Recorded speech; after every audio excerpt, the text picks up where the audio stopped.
แม่พี่น้อง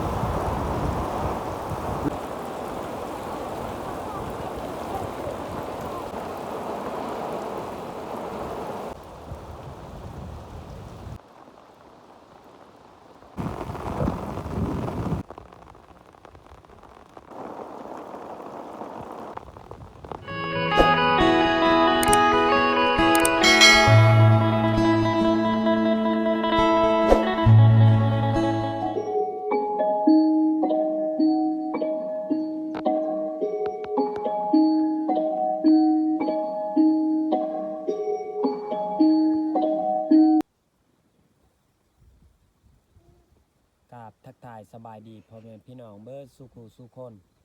ยินดีต้อนรับเข้าสู่สองบาวปอตอนเสาร์มื้อนี้กะอยู่ไฮคือเก่าแต่ว่าแนมเบิ้งบรรยากาศทางนี้นี่มืดครึ้มคือคล้ายคือฝนสิตกนี่แหละจังได้กะทุกคนติดตามเบิ้งเขากะเฮาบ่ได้ถือมาหอเที่ยงแล้วรู้สึกเมื่อยหลายพ่อแม่พี่น้องนั่งพักผ่อนหอนหลายเพราะว่าเขาขึ้นคอย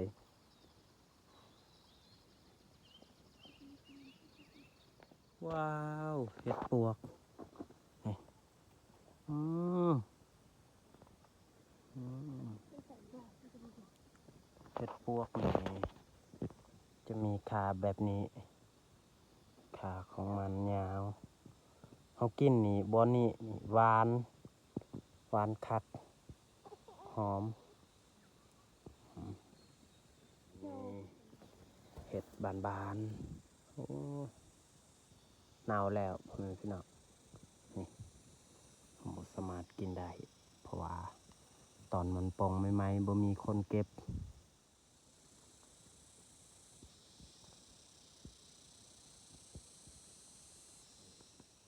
สงสัยเมนูเข้าไปมันจึงได้คุด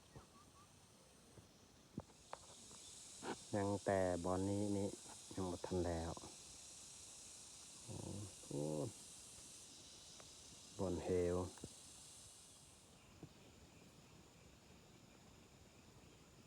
เกี่ยเนี่ยบอนเฮลบอนนี้นี่งามอยู่เขาเบิ่งมันเขียวโอ้อยู่หลังเมียนี่ให้งาม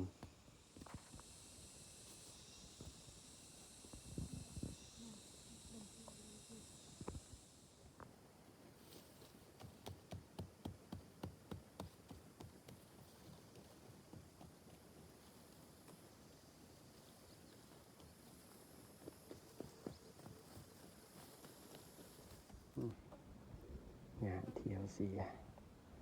คือถึงหญ้าคาจะมีหญ้ากกไม้นี่แหละไม้ที่มันเกิดมา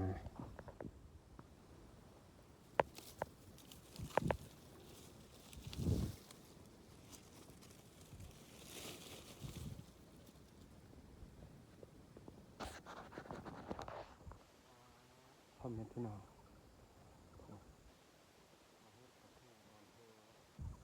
โอ้ผู้อายก็คือยูลุม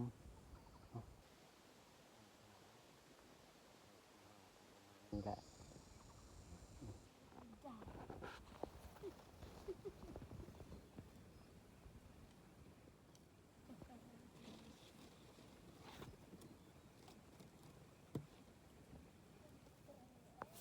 โอเค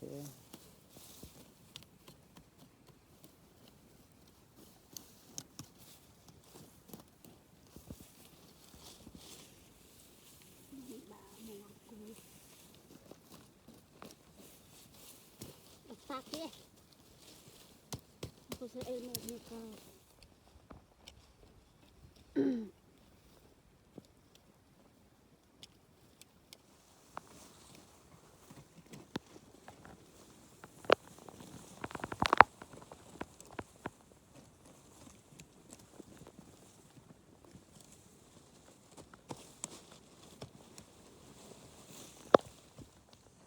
ปลายูลุมก็คือพวกอายกกเสียหญ้านะว่าเขาเสียทางนี้ แล้วจังน้อยตอนแรงเขาไปเสียเบิ่งหันโอ้ยเพิ่น2 คนบรรยากาศมันบดขนาดถ้าว่าฝนสิตกนี่แหละพี่น้อง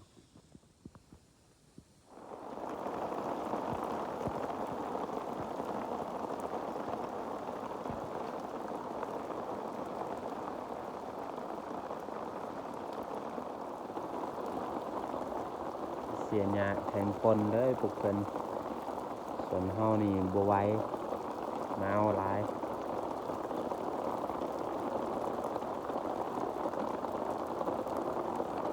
อันนี้ก็คือตกตอนเช้าเลย ตอนเขามาจากบ้าน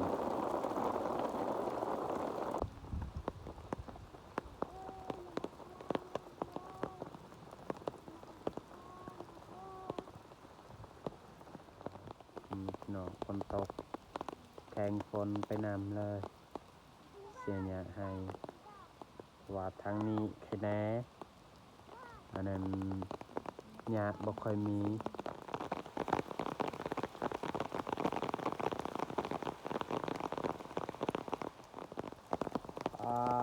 ฝนตกหลายขนาด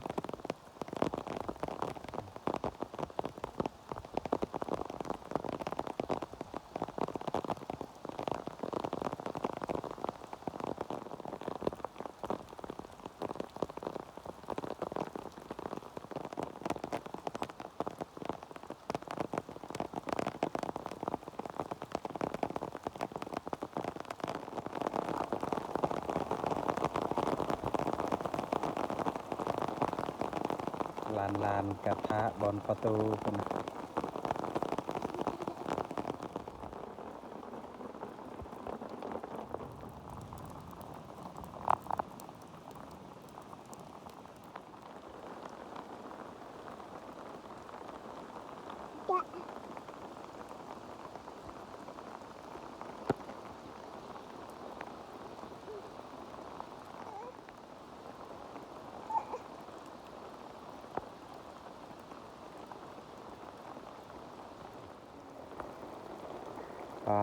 คนนี่บ่ยอมเศร้าเลย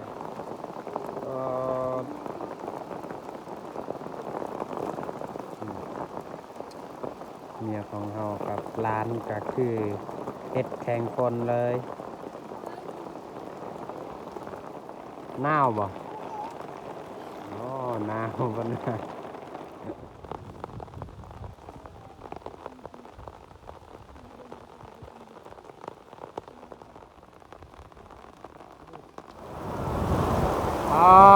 พ่อแม่พี่น้องลมพายุเขาคุณน่ะโอ้สัมผัสแห้งขนาดนี่พ่อแม่พี่น้องเอ้ยสถานการณ์อยู่ในเที่ยงคุณน่ะสัมผัสแห้งโอ้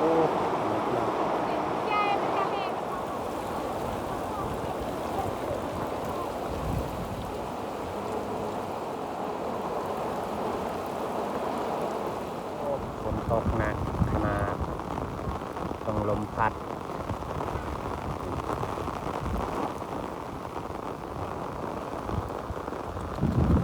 คนแม่พี่น้องเอ้ยลมพัดแห้งแห้ง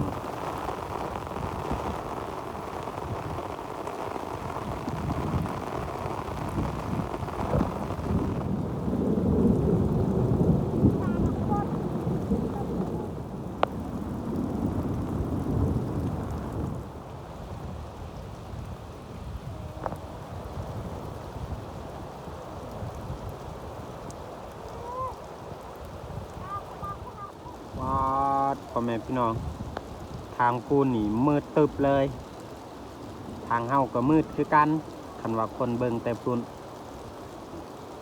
ฝนตกหนักมื้อนี้ถึงลมพัดถึงฟ้าห้อง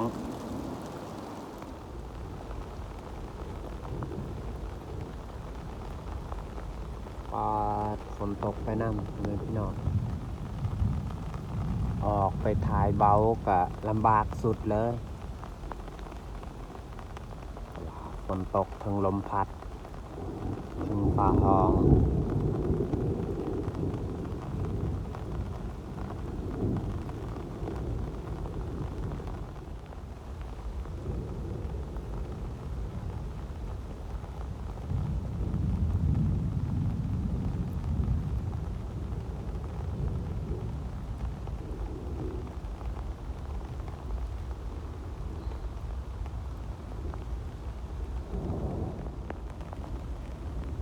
ท้องฟ้าก็มืดครึ้ม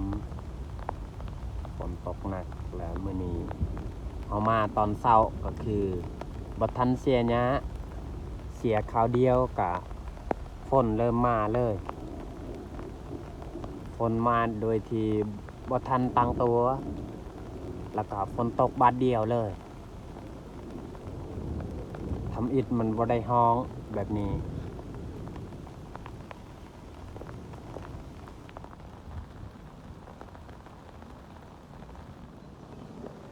เริ่มใครแน่แล้วฝนเพราะว่าไก่สิเริ่มหยุด